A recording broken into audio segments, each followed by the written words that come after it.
UN Women Representative Tony Ann Brother, during the signing of the MOU with Caricom, said it is clear that the region cannot afford the cost of gender-based violence.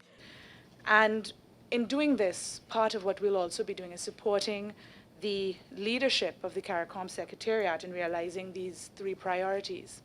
One of the things that has been becoming more and more clear, especially over 2016, is that gender inequality is a cost that Caribbean, small island developing states, as well as states that are on the continent, cannot afford. The cost, for example, of one of the most egregious forms of gender inequalities, gender-based violence, is $3 trillion to the global economy. When we look at the costs of the investigations in violence, the health aspects of violence, and the fact that in the Caribbean, what we've been seeing is that 30 to 50% of all murders right now are intimate partner violence related.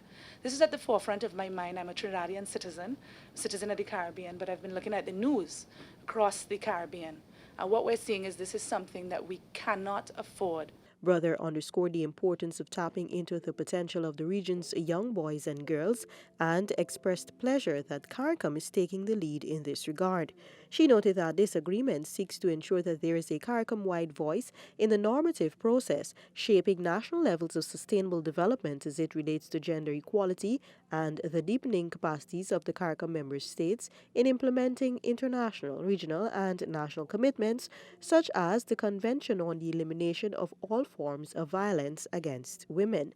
The representative said it is the hope of UN Women that the initiatives under this agreement are not only theoretical, but become a living reality that the women and men of the Caribbean enjoy. CARICOM Secretary General Ambassador Erwin LaRocque, in brief remarks, said CARICOM's efforts in the area of gender equality have somewhat been stymied over the years due to lack of financing. However, he expressed gratitude to Canada for its support through the provision of a gender consultant to the CARICOM Secretariat to help bridge that gap.